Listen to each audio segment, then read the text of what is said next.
Welcome to Crimepedia. I'm your host this week. I am Morgan. I hope you're having a wonderful day. And with me, as always, is the lovely Cherry. Hello, Cherry. How are you? Hello. I'm good, thank you very much. Very good. What's been going on?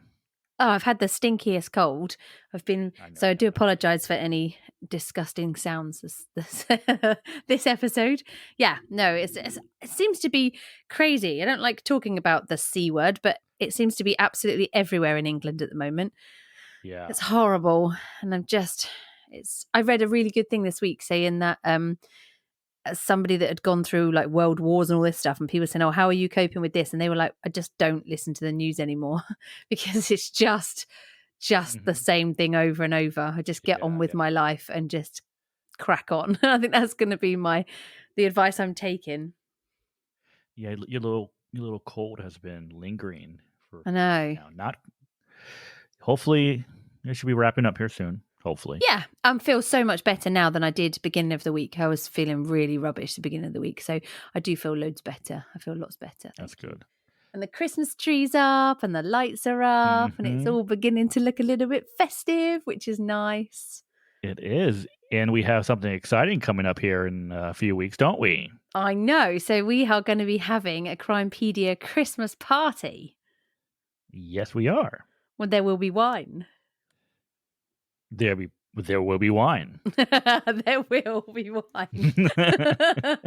Yeah, if you want to join us, you are most welcome to. We will be, I think we're going to be on YouTube, aren't we? Is it going to be a live YouTube broadcast? And we've got some very lovely guests that are going to be joining us. We've got Mr. Santa Claus himself, Captain from True Crime Garage. He's going to come and join us. We've got the lovely guys from Seeing Red. They're going to come and join us as well. Mm-hmm. We've got Sarah from Con in the Con. She's coming to join us. She's coming. We do. We have Alvin from Affirmative Murder going to be stopping by. Yes, we do. And the Mr. Godfather Bob of Ruff. Crime. Yeah. He'll be joining as well. And that's going to be on December 29th. So yeah, it's a little bit after Christmas, but we can still have a Christmas party after Christmas. Yeah, so yes, totally. December 29th, it's what time? 9 p.m. UK time? Yeah. 4 p.m. Eastern US time. Yeah. So that we're going to be asking loads of questions, asking Christmassy. If you want to find out what they got for Christmas, I'm going to be asking the questions. So anything you want me to ask them, ping me over a message and I'll make sure I slide it in the conversation. I have a quiz planned for the captain and Alvin. So we'll see we're gonna who can win our surprise quiz. Yes, that is great. I've got some Sarah from Con in the Con is very funny. She's probably the funniest person you're ever going to meet. She's hilarious. So I'm sure we're going to have lots of fun with her. And the same with Bob. I think we'll be able to find something to speak to the Godfather of the Crime about. I'm sure we can find out some info and gossip on what he got up to this Christmas. So yeah, I think it's going to be really, really good fun. Yeah, so make sure you join us. You should find that on our YouTube. You just look for Crimepedia on YouTube, and that should take you right to our page, and you could subscribe. And I think we have most of our episodes are up there on our YouTube page, and then I think we have at least one or two videos up there as well. So we're looking forward to doing that, and hopefully we'll have if you subscribe and you follow us on YouTube, hopefully we'll have some more fun things for you down the road. Yeah, I think it'd be quite good fun. It's always nice to do something a bit different at Christmas, I think. And also, obviously, within the true crime community, there's a lot of sadness around the podcast that we do. So it's quite nice to get everyone together and do something a bit fun, which would be lovely. So you can just chill out with the family, have a listen. Probably not with the kids because they probably will be swearing, I would imagine. It's going to be an uncensored version, so maybe don't listen to it when there's little people around. Yeah, but definitely. This is going to be a good one for people that are cooking. They can just listen whilst they're cooking and laugh. Mm-hmm.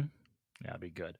And we have a new Patreon this week. We do. Yes, we do. Lilius, thank you so much. Thank you for joining our Patreon. And if you have not joined our Patreon, you can do so by going to patreon.com/Crimepedia.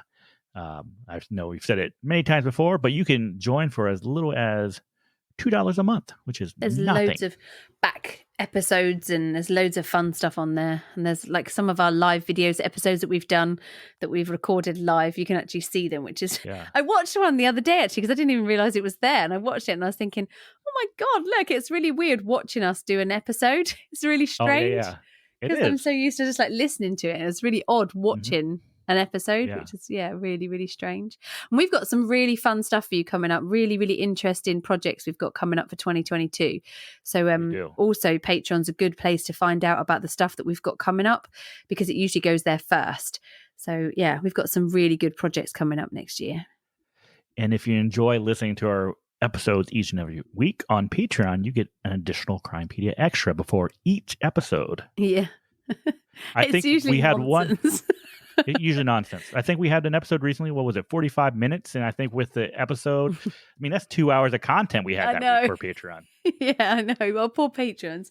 It's just literally like a mind dump of everything, yours and my minds. Just a whole week's worth of happenings just dumped into like one episode, which is very bizarre. Oh, talking, it's really good fun. It is good fun. Talking of things happening this week, I feel that I have to mention it, although it's very, very sad. You probably haven't heard of it over in the US, but this week a case has literally just rocked Britain. It's the killing of a little boy called Arthur Lambino Hughes. I'm hoping I'm saying his surname right, but we all know him as Arthur at the moment. If you're watching any like British football, you would notice that 6 minutes into the game, the players, the fans are stopping and clapping for a minute, and a picture of this boy comes up on the screen. It's a young blonde-haired boy, he was 6 years old, and he was tortured and killed by his dad and his stepmom. Now, he had been under the care of social workers, and they had said that there was no safeguarding concerns about this boy. How, I don't know, because when they found him, the condition that he was in was nothing short of appalling. I'm not going to go through everything that they did, because I think if you really want to find out, you can go online and have a look. But the boy was tortured to death, and his last words that we know of was, "No one loves me." And so since then, and since the general public finding out about this case, literally there's been banners and things put up on TV programs and on social media saying that you are loved, you are loved, and you would have been loved had you been taken away from those two.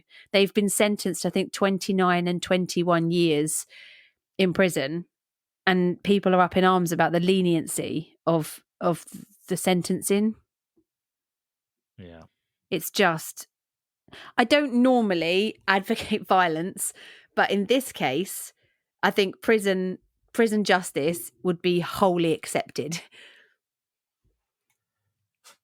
I really hope so. Yeah, the whole story is just absolutely heartbreaking. It is. It's awful, absolutely awful that two humans could inflict that on a small child. It's just, it's horrendous. Yeah. And I hope that they are made to feel the way he felt every single day for the rest of their lives. Yeah. So sad. It's very, very sad. So rest in peace, little Arthur. You were loved, and you would have been loved had you been taken away from those two monsters. He's definitely feeling the love now. Yeah, I hope so. Poor little boy. So yes, sad note. But obviously it's very sad. We needed to talk about that because it's just horrible. Bless him. Absolutely is. Thank you for that. All right. And unfortunately, this week's case, like every week's case, is another sad story. So how about we jump into it? Okay.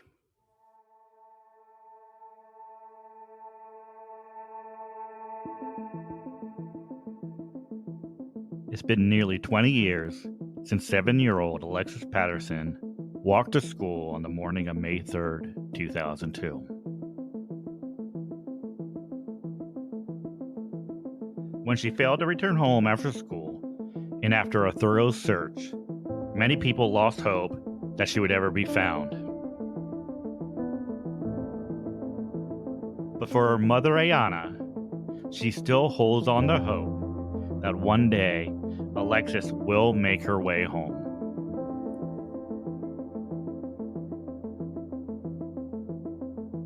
This is Crimepedia. and this is The Disappearance of Alexis Patterson.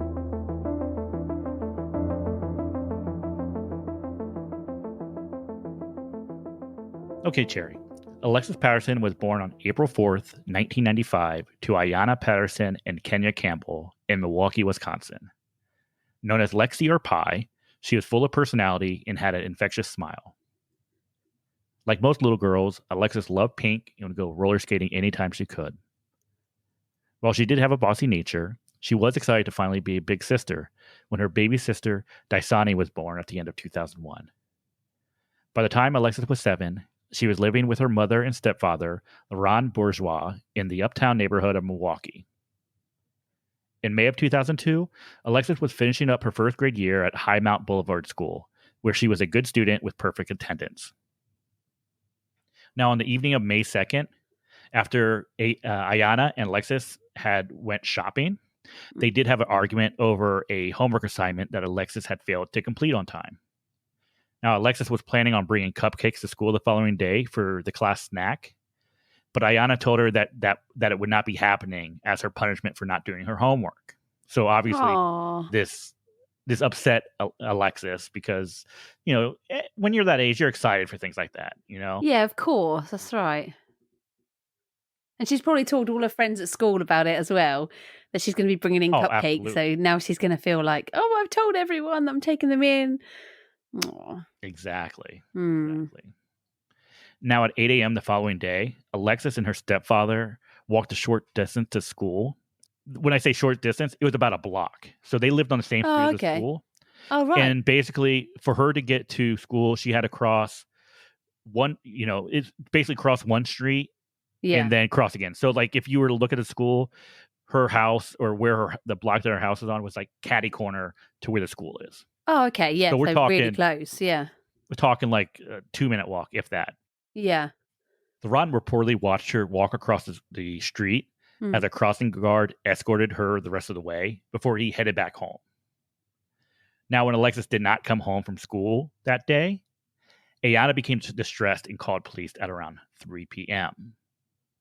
Oh, so when you live that close to the school, like does the lollipop person like get the kids safely across the road and then she would make her own way back to her house? That's correct. So no one sort of waits at the end of their driveway, or they don't wait outside the front door to watch her? It doesn't seem like it. Like that, it doesn't seem like it. I mean, it's possible, but because they walked her to school, so why didn't they go and walk her home?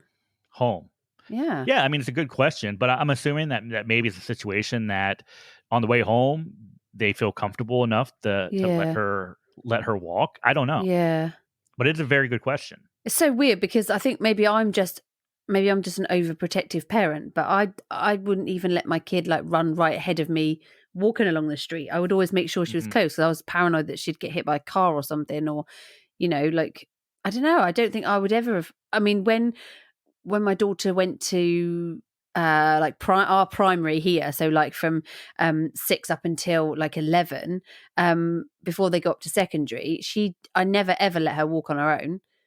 She only started walking on her own when she started secondary school, and it's way not cool to be walking with your parent. And that's the only time then. And even then I was like, oh my God, text me as soon as you get to school. Text me as soon as you're leaving. Yeah. I don't know. Maybe I'm just a little bit overprotective, but I don't know if I would let like a little 7-year-old kid walk like that. We've talked about it before, haven't we? In the Sidney Duquette case, haven't we? Where we've said about it before, and they let them walk quite a distance, what I consider quite a distance, alone. That was long distance. Yeah. Yeah. So this is obviously not so bad. Even with me now, so my daughter is 8. I will still walk down to her bus stop and walk her home. And that's probably it's probably how far, Alexis had to walk, if that. I mean, it's really close, but I still feel more comfortable walking her to the bus stop and then picking her up from the bus stop. Definitely. Yeah, I totally agree with you. And plus, to be honest, it's nice. I like it. It is nice. So even if I didn't have to do it, I would still do it. Yeah. When she's like 16, then you won't be doing it because she'll be like, Dad, leave me alone. Yeah.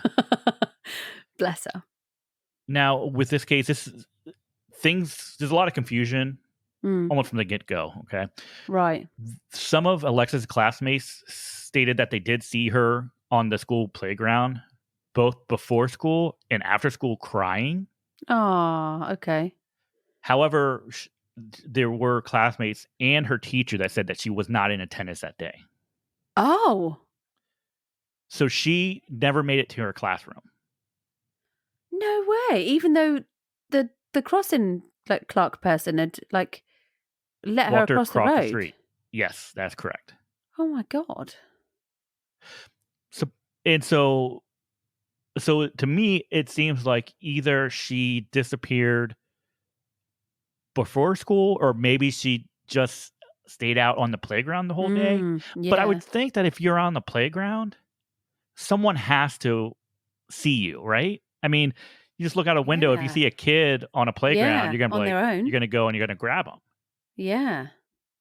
Unless in you know what it's like when you're going into school in the morning, there's people everywhere, there's parents everywhere, there's There is. kids everywhere. And so unless she's as the sort of parents are leaving after dropping their kids off and stuff, unless she's kind of got herself sort of in with parents that are going as well. So she could have well crossed the road to get into the school playground, been in the playground, but then left behind a group of parents. And obviously other parents aren't going to question the fact that that kid's gone with a parent, you know? Mm-hmm.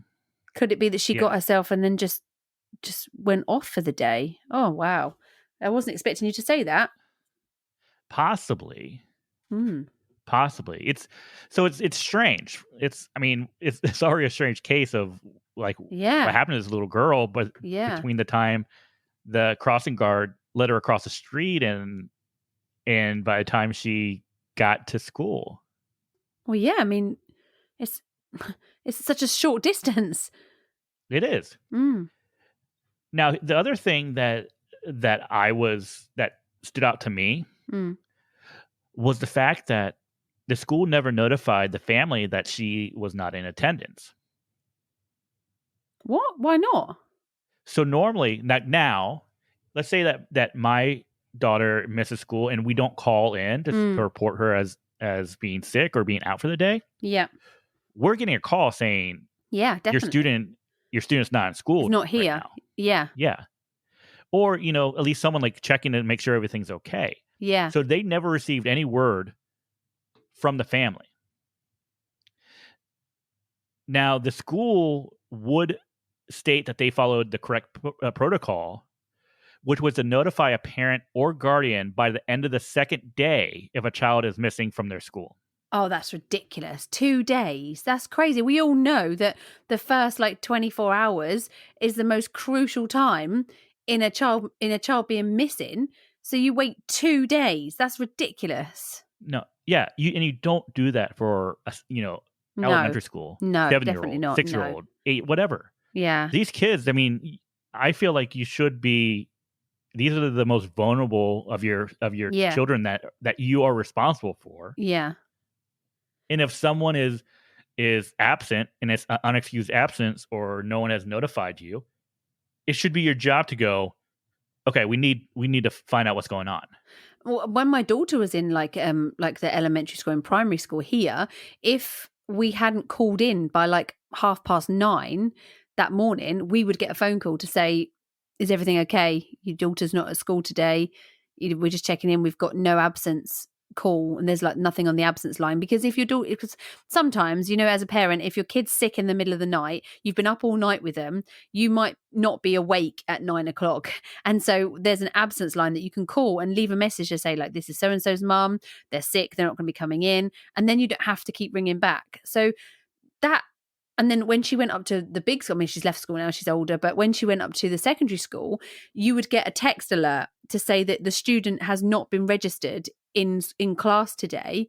Can you please reply and let us know what's the situation? So I find that really strange that it's 48 hours. Because what if the kid didn't come in on a Friday? That means that nobody would have phoned that parent until the end of the school day on Monday. Yeah, exactly. Which is just, that's crazy. That's too long. Yeah. No, it absolutely is. Now, the supervisor of Milwaukee schools, of course, defended their position, stating that there was already enough absences in the Milwaukee schools each day that it would basically be impossible for them to be contacting every parent that has a child missing. The difference is when you have a parent that's calling in your child sick, and when you don't hear from a parent. So yes, there might be a lot of absences each day in Milwaukee, but how many of those absences you haven't received a phone call about? And how long does it take to get the secretary to just call a few numbers to check, just to check? I mean, that's pretty negligent, I think. You've got a duty of care and responsibility as caregivers for children, but then also obviously the parent has too. So if the parent hasn't called in, then surely as the school, you should then be calling back to say, is everything all right? It takes 2 minutes and everything's fine. No, everything's fine. I'm really sorry I didn't call in. Or no, I dropped her at school today. Okay, well then this was like 2 hours ago. The window's so short then you've got time, 6, 7 hours later, the end of the school day is not good enough, let alone the end of the next school day.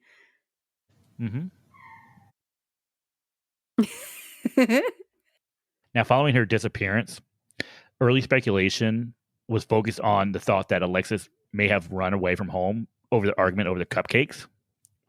Yeah, because that would be a huge deal to a small kid, wouldn't it? That would be something that would probably really upset her. Yeah, even though, I mean, to us as an adult, like, it's just cupcakes and no reason to be upset. Just think about that. I mean, if you don't really have at 7 years old, that's huge. That's your life, right? So if you're not bringing cupcakes and you're mad at your mom because you're not looking at it like, okay, well, I should have done my homework and then I would have been brought them. You're looking at it as, oh, my mom's not nice because she don't let me bring cupcakes to school. And you want cupcakes and it would be huge to a 7-year-old, wouldn't it? Yes, it would. Now, the Milwaukee Police Department and Milwaukee County Sheriff's Office would embark on one of their largest joint efforts in history. Now, they would have searchers looking through woodland and searching on boat, motorcycle, and horseback. Oh, wow. And the Milwaukee County Sheriff's Department would also deploy their helicopter to assist in the search. Bless her. At the time, Alexis was approximately 4 feet tall and weighed 43 pounds with light brown skin. They stated on the morning that she vanished, she was wearing two French braids in the front and a ponytail in the back. She was wearing a red and gray hooded jacket, light jeans, a purple shirt, and white tennis shoes. The family would go and start plastering the whole city with flyers with her picture on it. Yeah. Looking for any help or any information in finding her. Now, because this was a missing child's case, both Ayanna and LaRon were brought in for questioning. Yeah, of course. Now, LaRon, being the last person to have knowingly saw her, was questioned extensively in regards to disappearance. He did have a criminal record, which included involvement in a 1994 bank robbery, which resulted in a police officer being shot dead. Oh, no. Now, LaRon, who was the getaway driver for the bank robbery, was granted immunity from prosecution in exchange for his testimony against Brooke Shipp III, who was convicted and sentenced to life in prison. Right.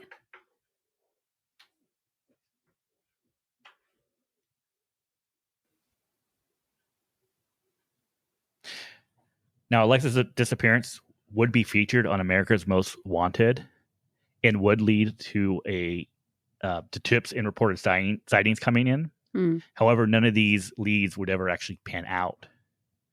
Police would also announce that Alexis's disappearance had entered into a criminal investigation phase, which indicated that it was now believed that Alexis had met with foul play as opposed to running off.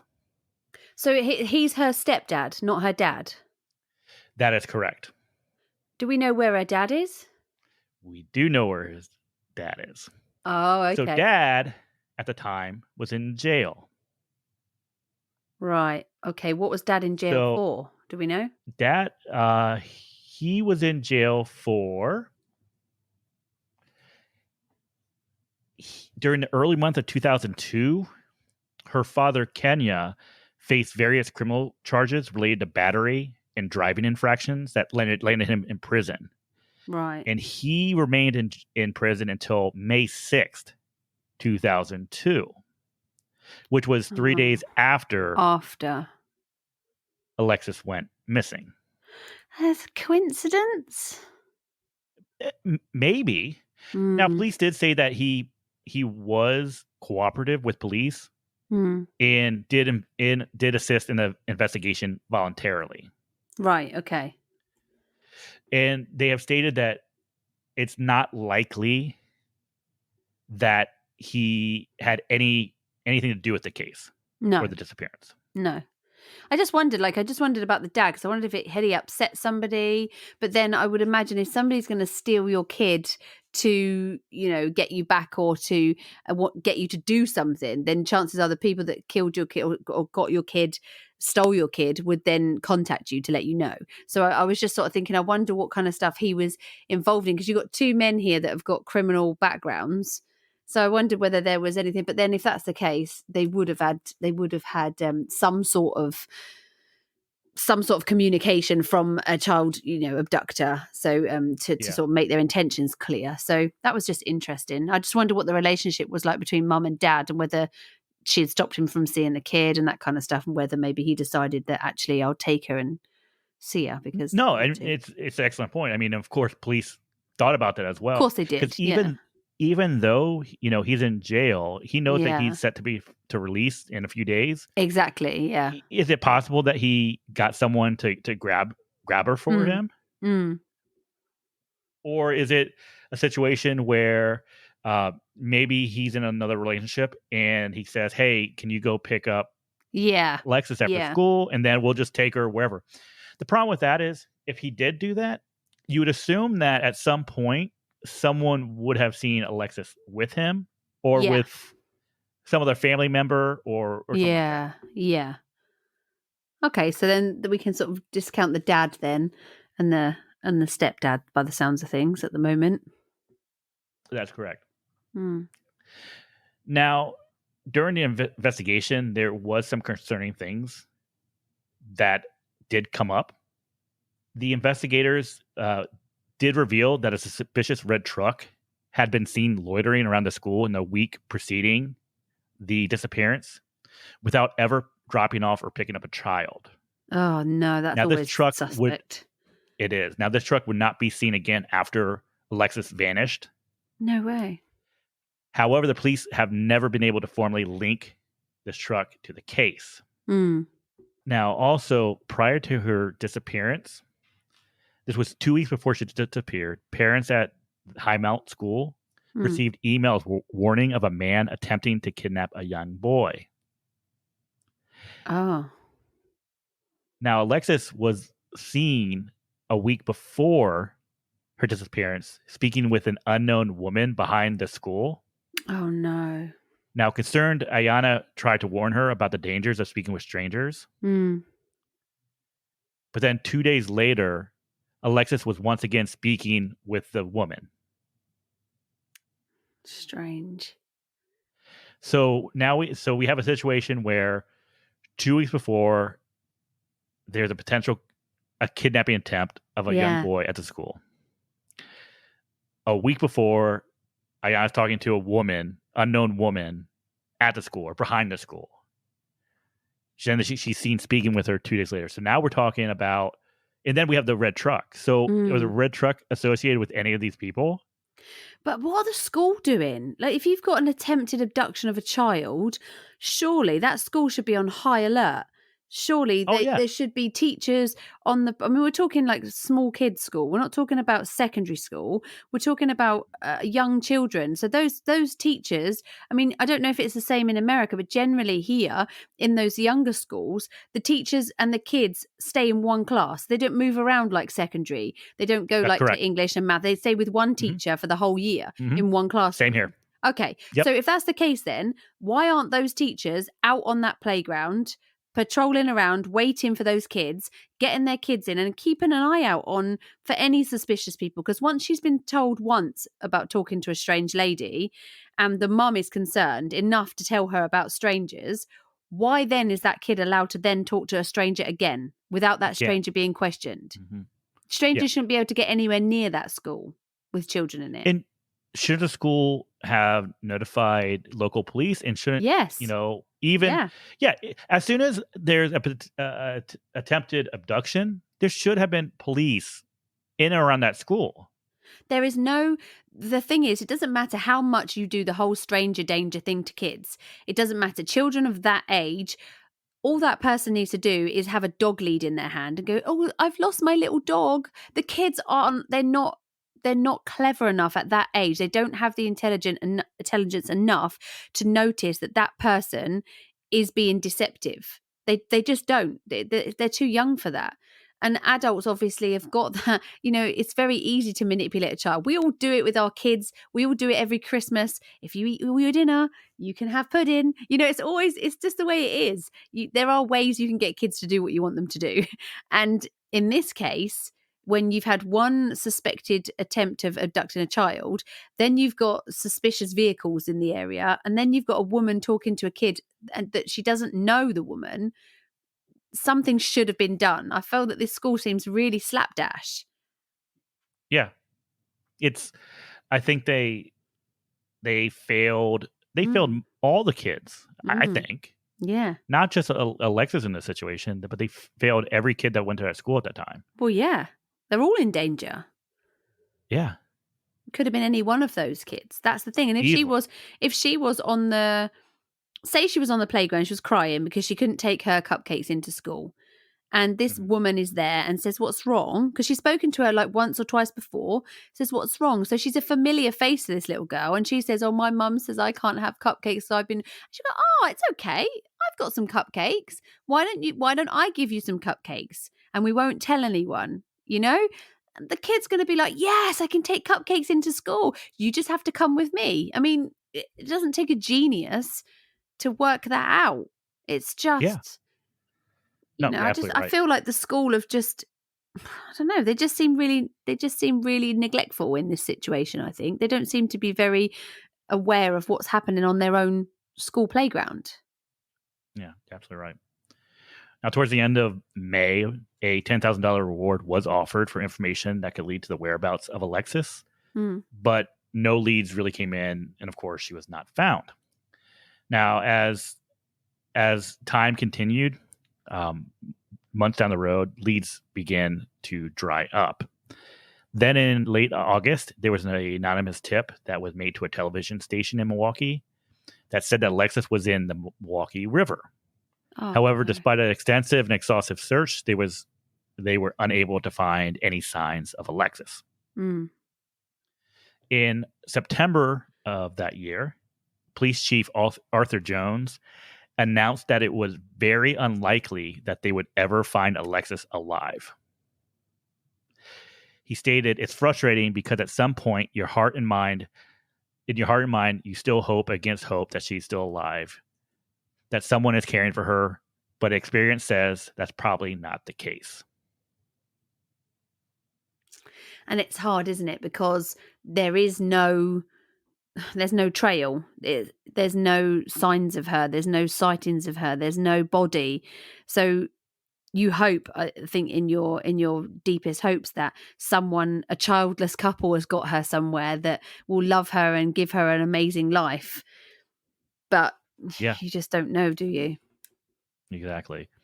In reality, childless couples don't normally steal children.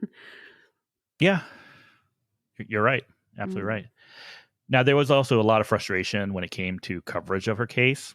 Now, at the time, there had been national coverage of disappearances of several missing white girls in other states.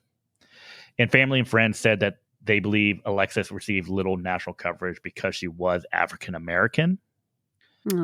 This was something that the police chief, Arthur Jones, actually did agree with, stating that there was no question in my mind that there's media racial bias. It's certainly true here in Milwaukee at every level, from the electronic media to print media. And I still think that's the case in a lot of situations where there is a racial media bias that It's we're crazy, still isn't it? dealing with. Mm-hmm. It's wrong, isn't it? It's really wrong. Yeah, I don't think I don't think anyone should be deeming who is worthy enough to have coverage and who is not. No, That's what it does. definitely not. I understand when you're talking about news media or media in general, it's all about numbers and eyes and ears and money. what stories are going to capture people's attention. But it needs to be more than that. This is like her case. I don't know if she would have received the same type of attention that other cases have received if she would have been found, or if her abductor or what happened to her would have been discovered. But it's possible. She's 7. She's 7 years old. Yeah. It needs to be put out there. No, you're absolutely right. Can I ask a question about Milwaukee? What kind of place is it? Is it quite quiet? Is it like little towns where everyone knows each other kind of thing? Is it like cities? What kind of? Milwaukee is a city. It's a industrial city just in north of Chicago. Right. It's like any like, major city in the United States where you have it's a mix of cultures, and I mean, yeah, you have rough areas, you have nice areas. And so it's just a typical... so it's normal, typical. It's not like we're talking like a really small kind of town in the middle of nowhere where like everybody knows everyone's kid and that kind of stuff. Okay, so in that case, I don't know whether it gets missed, doesn't it? It seems to be when you've got these like tiny little quiet towns where everyone knows everyone, when something like that happens, everyone's up in arms about it. The whole town, like the whole community is up in arms about it. And then when it tends to get to these like bigger areas, you find that it's the same like in London. A teenager goes missing in London. You don't hear about it. You don't hear about that kind of stuff. There's a stabbing in London. You don't hear about it unless it's a sensation or something big has happened with it. You just kind of get used to it. It gets lost within all the other news. And it sounds like that's what's happened with this little girl. It's all just got lost up with all the other news that's going on. Yeah, you're right. Now, shortly after her disappearance, there was a lot of community interest in it. And there was actually a volunteer group that was formed to help search for her and to basically do whatever they can to help the family. And you said there was like helicopters and stuff, didn't you? Quite widely done, like widely searched. But this volunteer group would end up disbanding due to lack of funds. And they believe that what it came down to was the community was no longer interested in her disappearance. They said they actually held a rummage sale trying to to get additional funds to continue their work. And they say that there was only 4 people that showed up. See, why? And they kind of felt like it was a situation where it was one of those things where like it didn't happen to me, so I don't have to worry about it. Yeah, that's awful, isn't it? It is. That's really bad. Yeah, bless her. It is. I don't think it's just rough. I understand that people have other things and they get distracted and other stories come up and other cases come up and they stop focusing on it and they kind of move on with their life. But it's sad. I don't think cases like this, you should never forget about them. No, and the thing is this little girl didn't just walk off. You can tell she hasn't just wandered off somewhere, because if she had have just wandered, she would have gone somewhere. So she's just left and she's wandered off from school and say she's fallen and hurt herself and died, someone would have found her. Yeah, you're right. If she would have just wandered off and got herself lost, someone would have seen her. She would have explained that she was lost because she's gone off on her way. I mean, 7-year-old is not intelligent enough to pack a whole suitcase, with money and stuff like that, enough to get themselves all sorted in a new life somewhere to go off. So we're not talking that this is a teenager that's taken, time to plan this. We're talking about a 7-year-old kid. So logic and previous experience and stuff like that kind of tells you that someone has taken her. For whatever reason, an adult has taken this child. And if that's the case, if you're in that community, you should be worried, because you've got kids in that community and someone has taken that kid for whatever reason.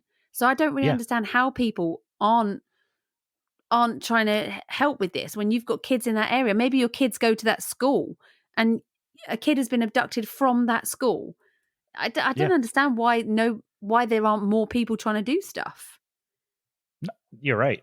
No, you're right. It's weird. Is there any like local Sad. rumors about this that we know about? Is there anything that people have said locally that, you get like the Chinese whispers in and around communities where they go, well, the mum and dad, this, or, Not that we know about. Right. Okay. So if there is, they stayed within the community, but not that I've been able to found. I haven't been able to find really anything that rumors. Now, in April of 2003, getting back to stepfather, LaRon was actually arrested and charged with beating Ayanna and threatening to kill her. Now, according to Ayanna, LaRon had not been supportive since her daughter's disappearance and had become controlling and abusive. The week before his arrest, Ayanna told him that detectives were coming to their home to talk about Alexis, and he reportedly responded, "What the fuck does he want? I don't give a fuck about him." That's a bit weird. The arrest warrant also said that Ayanna accused LaRon of selling drugs and pimping out women. Oh, no. So I was going to ask you, like, what's their home life like? What kind of people are we talking about here? Because that's interesting. He's obviously got a criminal record. And don't get me wrong, I'm not saying that everybody with a criminal record is bad, because, he's a getaway driver in something. But you did say that he had given evidence in exchange for not being what's the word? Not being in trouble for it, indicted not being or charged. Indicted, yeah. So already he's got a history there of people that aren't very happy with him. Yep. No, you're right. And is he going to go and say to the mum, look, they've taken her because I did this, or they've taken her because I lost their drugs? Or he's not going to do that, is he? Because then the police are going to get hold of it. So that's what I was just thinking. He doesn't. It's always this. So if you go to the dad, the stepdad, the husband, you always go there first, don't you? Yeah. I think the worst case scenario that I can think of, and this is just, no proof of this at all, right? No, just a theory.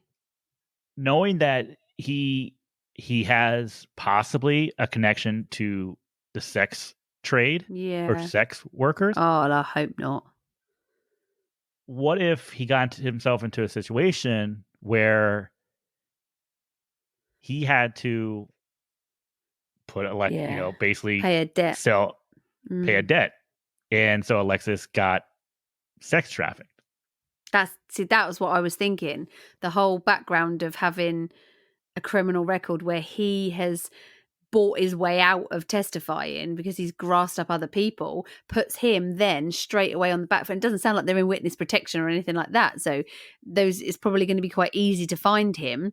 And if he's going to, strange, isn't it? I don't know what it is about him. I don't know. It's just something in my gut just tells me he's not 100% truthful in the whole walking her to school and seeing her across the road.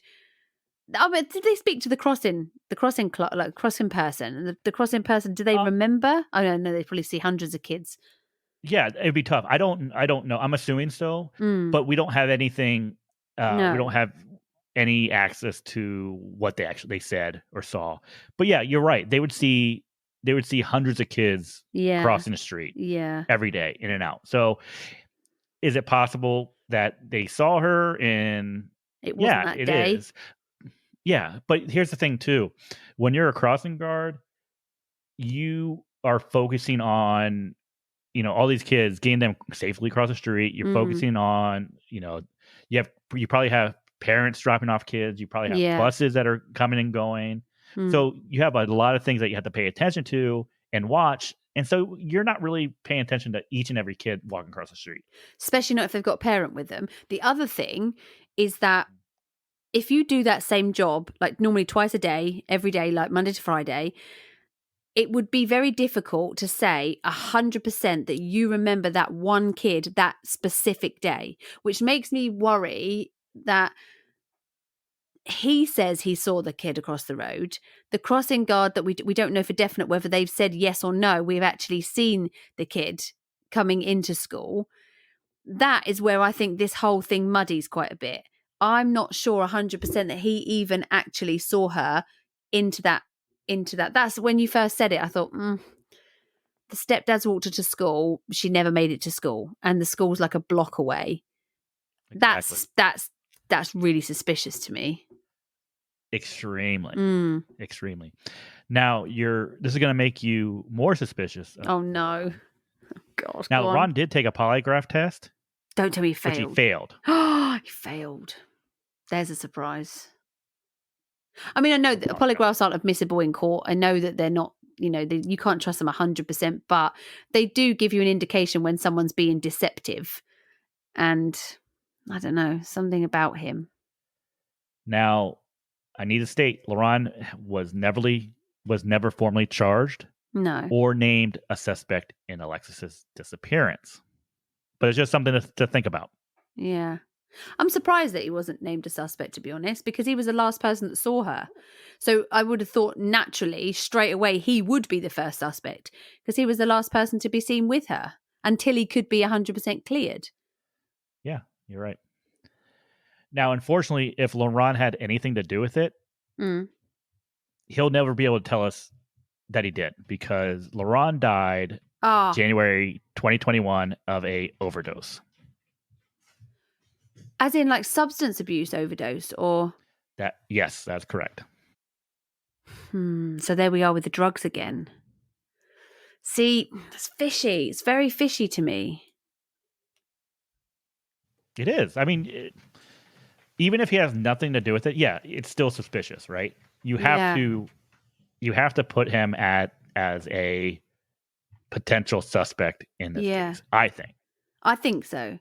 I don't think you can clear him 100% purely because of one, his background, two, the fact that he was the last person to see her alive, and three, the fact that, weeks later he's beating his wife and he's like not wanting the police to come round. Well, why? What's he got to hide?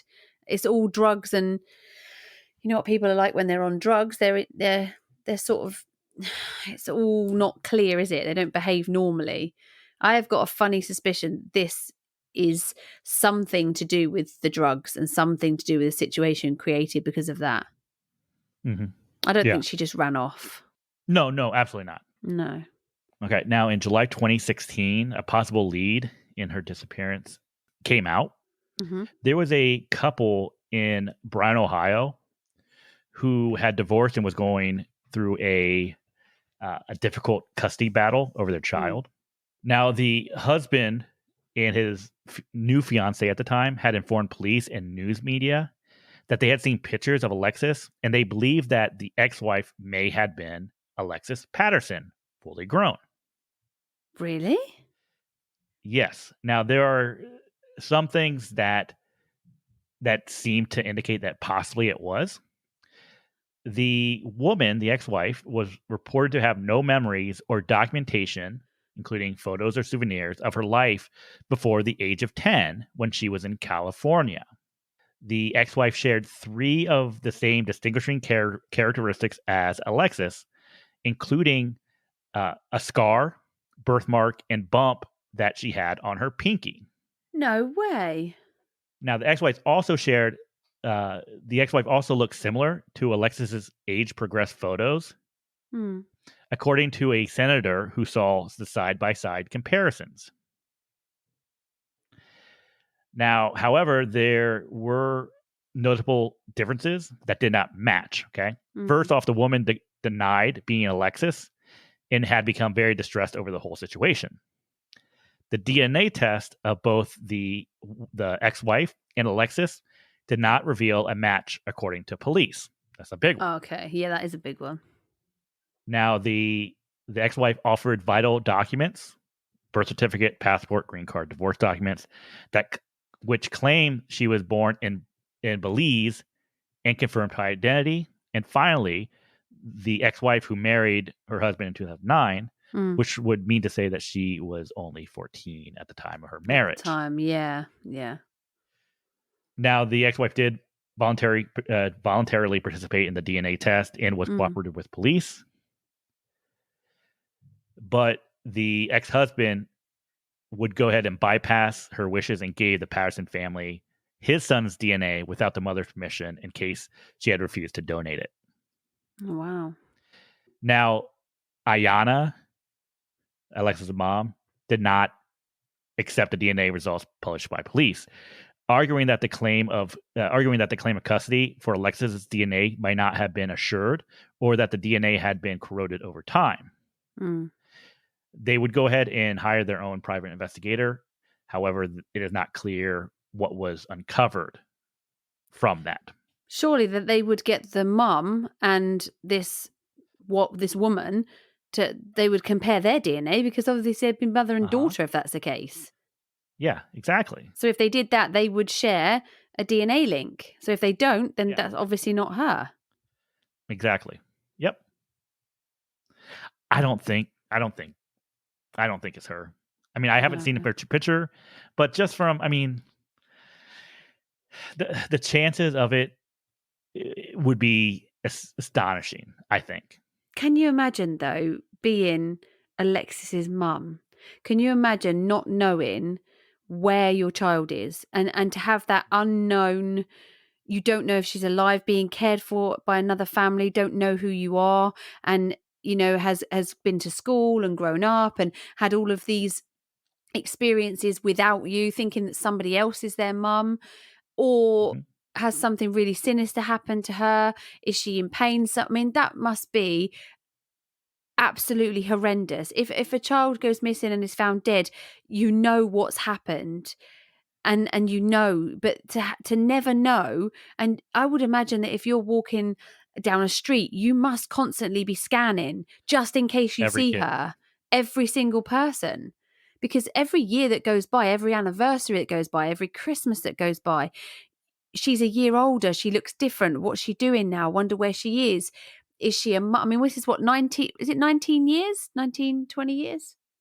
It has been, it would be 20, yeah, so it'd be 20 years. 20 years. May. So we're talking about this woman is now going to be approaching 30 years old.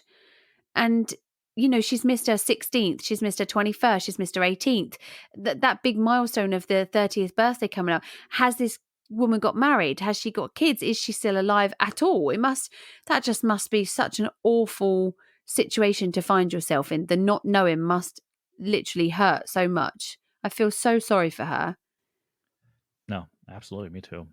Me too. But the thing is, so I was looking at missing and abducted children statistics. I know you love statistics. So I was looking at this now. So in the United States, every 40 seconds, a child becomes missing or is abducted. 40 seconds. That is crazy. That is crazy. So by the end of 2017, the Bureau's National Crime Information Center Missing Persons File contained more than 32,000 records of children under the 18 that were missing. So there were, based basically on the identity of the person that could have done it, if we're talking about abductions, there's 3 distinct types of kidnapping, okay? So the first one is family kidnapping. So this is usually committed primarily by parents, and it's a larger percentage of females, it's 43% of females opposed to males that are doing the abducting. And it's usually occurring to children under 6. And it usually originates from the home. So this is like a mum fleeing with kids to get away from a dad, that kind of thing, abducting her kids and getting them away. The second one is acquaintance kidnapping. And this is usually juvenile. So this is where teenagers will take another teenager and they'll run off, you know, like together. And this usually occurs from homes and residences. So this is like, you know, someone that they know. Stranger kidnapping, this is really strange. This occurs primarily at outdoor locations. This is more teenagers and school-age children. Doesn't really differentiate between girls and boys. This is the type of kidnapping most likely to involve the use of a firearm. So it says in the statistics that I was reading that only about one child out of every 10,000 missing children reported to the local police is not found alive. So it's one child out of every 10,000 missing that aren't found alive, which is thankfully quite a good percentage of it. Mm-hmm. And it says in 80% of abductions by strangers, the first contact between the child and the abductor occurs within a quarter mile of the child's home. Most potential abductors grab their victims on the street or try to lure them into a vehicle, which is what we were saying about the school and the potential of a vehicle and the luring of her, with the woman. Also, children are most likely to trust a woman over a man. Mm-hmm. So it says 74% of the victims of non-family child abductions are girls. 74% of non-family child abductions are little girls.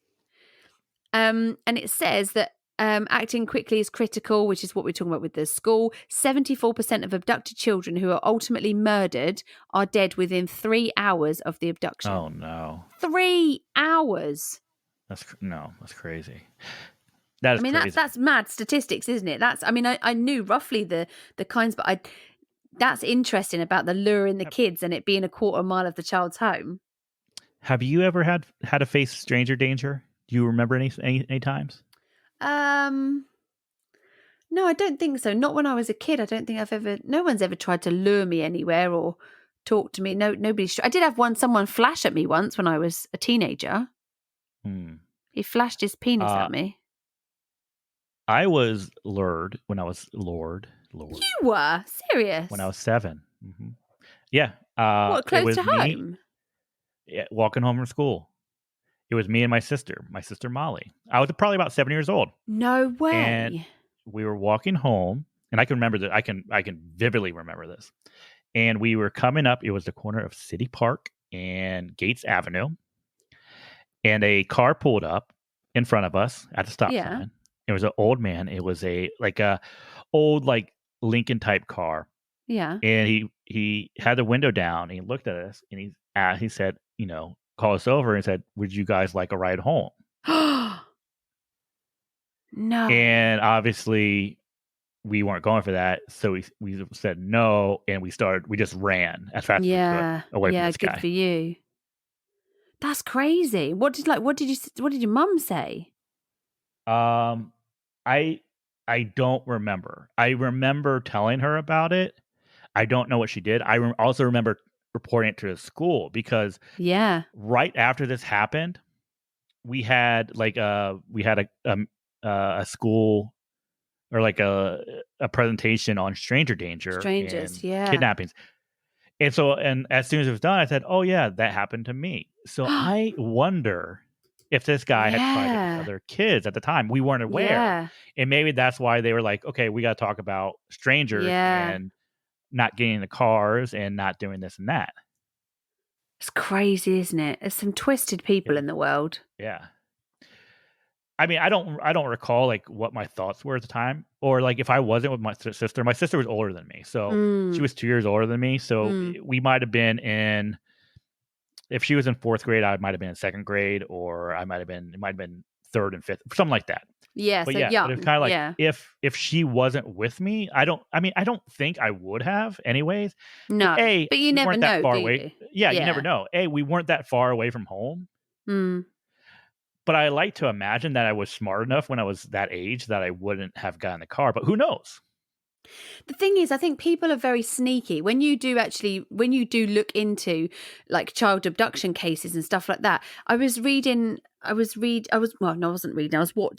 a documentary about a guy that had tried to abduct a young girl, but she was a teenager, and she obviously could speak to the police and explain how he was trying to get her in his car. And he did the whole, I'm looking for my daughter. Have you seen her? Blah, blah, blah. And it ended up being that this guy was it was a rapist and was trying to lure this girl into the car.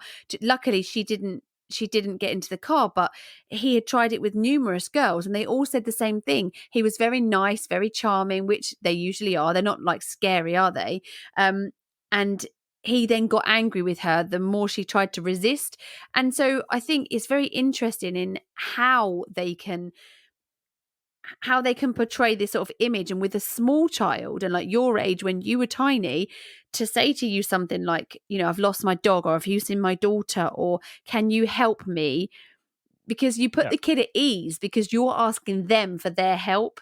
And I just don't understand. It's just awful, isn't it, that people do that to small children? What's wrong with you? Yeah. And thank goodness you didn't get in that car. Thank goodness you were with your sister and you weren't alone. Yeah. Yeah. Could have been a different story. I can still picture the guy today. If police came to me and asked for like a composite, I could tell them what he looked like. But like, where is that guy now? Like, what has he? Did he ever abduct anyone? You don't know, do you? He could have gone on to be, somebody that we might cover in one of our cases. Yeah, you never know. But it's weird because, like, thinking back, like that's one of those stories where you're like, I think after it happened and after like I said something about it, I just kind of let it go. Not, I don't want to say let it go, but I just never thought about it. Well, no, that's right. Luckily, it didn't trouble you as a kid. I mean, yeah. And now that we do stuff like this, these stories like this, I started thinking about it. As soon as I started, doing the research for this case, I thought about that one time when walking home, that the guy pulled up in his car and asked if we wanted to ride home. That's crazy, isn't it? Yeah. Sicko. He's probably listening. He's going to be like, no, I just wanted to give you a lift. I knew your dad. Yeah. It was me. Everything was fine. Don't worry. Yeah. No, that's awful, isn't it? That's really scary. Oh, man. My parents listen to this. Maybe they forgot about it. Yeah, I'm going to hear about this. You are. Yeah, you're going to be in trouble. Mom, don't worry. We said no and ran away. We're all okay. Yeah. Well done to your sister. Protecting I don't know about Molly. She might not be okay. That might have scarred her for life. I don't know. No, I'm going to ask her about it. I'm going to ask her and see if she remembers. I think as a kid, I don't think I was too suspicious. I think my mum's a bit like me as a parent, and I think she just like put the fear of God into me about anybody that was, not known to us. So I think I've done the same to my daughter. In fact, very strange. My daughter was walking home from work a while ago, and she was Snapchatting me.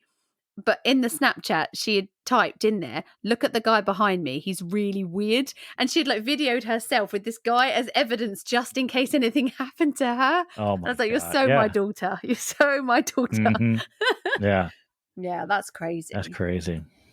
Well, let's hope that something comes forward with this. Yeah, absolutely. So Ayanna actually holds a birthday party for Alexis every year. Aww. And she says that until there's evidence to prove that she's dead, she's going to live under the assumption that her daughter is alive. Good for her. That's really good. I think I would be the same. I don't think I could give up hope until I knew for definite that she wasn't alive anymore. And that poor woman, that just must be awful. Absolutely awful.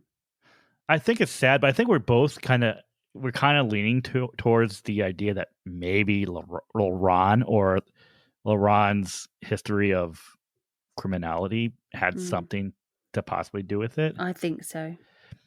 I do think there is some sort of there's some sort of credence in this whole thought of these strange trucks or people hanging around the school. Maybe it is possible. Maybe they are involved with it, and maybe it's all linked, right? Maybe LaRon's history is connected to this red truck and this unidentified woman who Alexis was seen talking to. Maybe it's all connected. I'm not saying that he did. I'm not saying that he did anything to her. What I'm saying is, I think he needs more investigation. I'm not convinced. Obviously, I don't know the ins and outs of the case. I haven't seen the case files.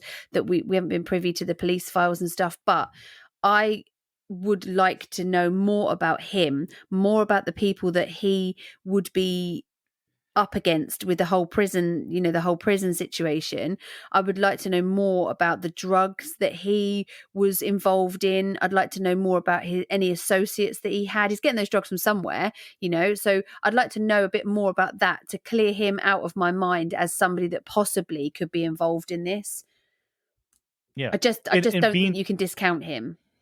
Yeah. And being the last person to have seen her. Yeah, definitely. Knowingly saw her. Yeah. He has to be a suspect. Definitely. I don't see that they can discount him so easily unless they know something we don't, which is quite possible, but I don't know. It's so frustrating to think that maybe she would have been found if the school had acted quick. Had phoned the mum and said she's not at school. Mm-hmm. Or you know what? She's right down the street. Walk to her house and knock on the door. Yeah. Yeah. It'll take you 2 minutes across the street. Yeah, it's just crazy, isn't it? That's a failing straight away. Had they have contacted them earlier, this could have possibly been, I mean, it might not have been avoided. She might have been whisked away in a car, and 2 hours or an hour later, you can get quite far in an hour. It could be that, but at least it'd be fresh in everyone's minds. Parents, it would have only been an hour since the parents would have been at that school gate. They could have seen something. This woman, who's the woman that keeps talking to her? Like, who is that? So where's the investigation into this possible woman? You're not telling me nobody saw her talking to the child. They must have done, because it's been reported. Yeah.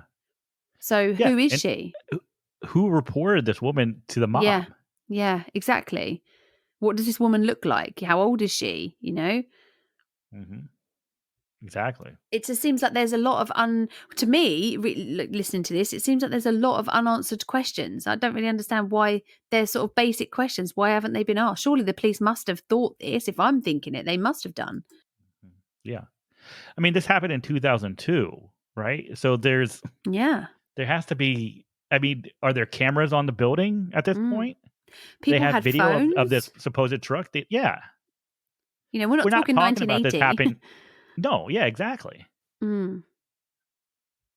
don't know. Strange. But of course, we don't know exactly what the police have and what they don't have. Yeah. So we can make these assumptions that maybe they do have video of this woman talking to her, and maybe they do know who it is, and maybe they do know about this truck. But here's the thing: we don't know. So it's like, but they haven't come forward and said no. We've identified that woman, and that she's been discounted from our inquiries. They haven't come and said that. And surely, if they had information about her and who she was, surely they would come forward and say that to stop. Because then people wouldn't be thinking about it. I don't know. It just seems really strange. It seems like a really weird, and the fact that she hasn't got a lot of coverage nationally just seems really weird. It's almost like people have just. It is. Forgotten about it, like you say, and moved on, which is just, it's odd. Seems really strange. No, you're absolutely right. You're absolutely right. I hope her mum gets some news. Absolutely, yeah. Now, we talked about these just briefly. She does have some distinguishing marks. So she had a scar under her right eye. Mm-hmm. She had a bump on her left pinky finger, a mole above her left eye, and she had pierced ears. So if she's out there, she's still going to have those features. I really hope that she was abducted by somebody who desperately wanted a child that has loved her and cared for her all this time.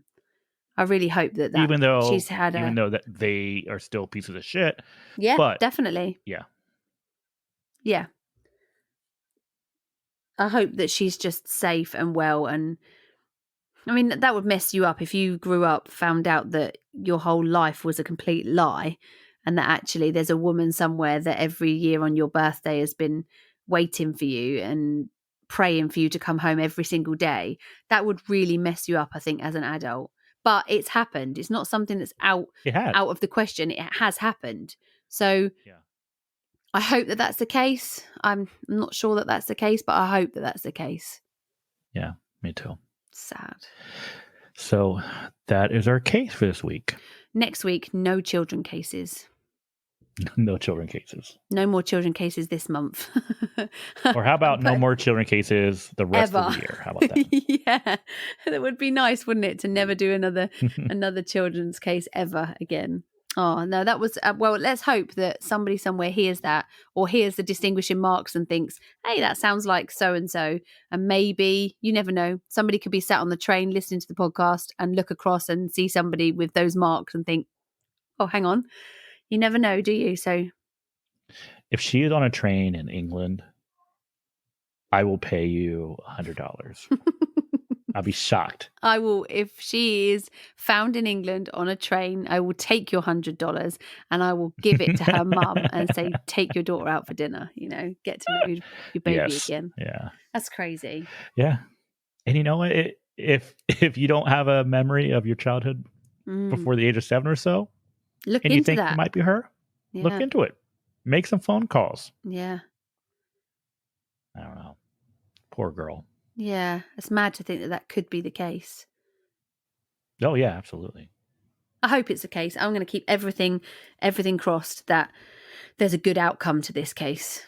Let's hope so. All hope isn't lost yet.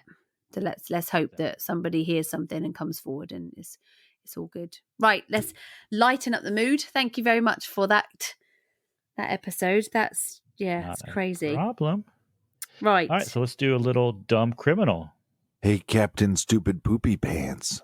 Use a dummy. Okay, so I've got a good one for you this week. This is a Japanese dumb criminal this week. Okay. Okay, so a Japanese crossdresser in Nagoya thought that he could avoid detection by donning a school uniform during his criminal acts. So he was wearing a navy blue miniskirt, a white blouse, and a shoulder-length brown wig. And he was spotted bag snatching from lots of different women. Unfortunately, though, for the 24-year-old thief, Japanese schoolgirls don't sport a 5 o'clock shadow. Nor are they 175 centimeters tall. Oh, no. And he was arrested at the train station with all the bags, dressed in his school uniform. Did it say what his name was? And if it does? No, I don't know. It doesn't say. No, it doesn't say. I was hoping that it did, and you were just trying to avoid saying it because you had no idea how to pronounce it. No, it didn't know. Luckily for me, there was no name this week. We've also got to say hello to Lindsay because Lindsay sent me the coolest picture of a Dumb Criminals board game that they've got in a store near her. It's an actual board game. Yeah, it's so cool. And really? It's like in an orange. It looks like a orange jumpsuit box. And it's like a Dumb Criminals game. We so have to get that and play it. It'll be so much fun. It's amazing. Yeah, it was. So that was really good. We've also got to say a very happy birthday to Sharon Lynn, who is a listener. She was given your I Love Map Crimepedia shirt for her birthday from her daughters. Oh, that is amazing. She sent a picture through of her wearing her Crimepedia I Love Map t-shirt that she got for her birthday. How cool is that? I love that she got a Crimepedia gift as a birthday present. I think that's so nice. So yeah, happy birthday to you, Sharon. I hope you had a nice birthday. We did get a message recently on our YouTube channel asking if we could please put the maps on our videos. I'm like, I mean, we could, but that's a lot of work. Yeah, yeah. And I know we love map. You do love map, and we do have quite a lot of map. We haven't had map for a while, though. There's not been a lot of mappage for a bit. We need some more mappage. This week's episode, we had no map. There was no need for it. There was no block away. It was just a block, yeah. But now, maybe next week I'll try and my next week's case I'll try and involve some map for you so you get your fix. Just make something up. Yeah, I'm going to send you on a wild goose chase. There's a map of just random area. Tell me, is this involved in a case or not? Like, I don't know. Maybe. You tell me. Go and have a look at your map. Well, thank you for your case this week. And thank you for joining us. You can find us on our socials. Again, if you're going to message us, don't message us on Facebook because I found like 5 or 6 messages that have been in there for way over a week this week that I don't seem to get the notification. So Insta Messenger is probably the best. Yeah. Insta Messenger is probably the best place to get hold of us. Either that or just email either of us. It's really easy. Did you say really Instant Messenger? Are you talking about like AOL Instant Messenger? No. What is this? Insta. Like 1999? No, Insta Messenger. I miss those days. Instagram. Yep, that's the best place to reach us probably. Yeah, that's the one we're sort of on the most. So that would be the best place to reach us if you can. Or if you do Twitter, that's more than likely Cherry responding. I like how everyone thinks that it's always you that responds to messages. Like I'll respond stuff, and they're like, "Thanks, Cherry. I really appreciate it." I'm like, "Oh." That's because usually you don't. Me. To be fair, usually you don't. It's usually me that's replying. And then sometimes I forget to put the little cherries on. And then people go, oh, sorry, it was Morgan. I'm like, no, it was me. I just forgot the cherries. But yeah, I do try. You can normally tell if it's me because I normally end the conversation with like a little cherry or something so you know who it is. And you've got a little map for yours, but you never use it. I got a map. Yeah, I know. It's too hard. Yeah. Well, we'll be back next week. I don't know how it works. With our next case, which will be mine. And I promise no children next week. We'll do an adult case next week. Yes. So for now, be nice. And bye.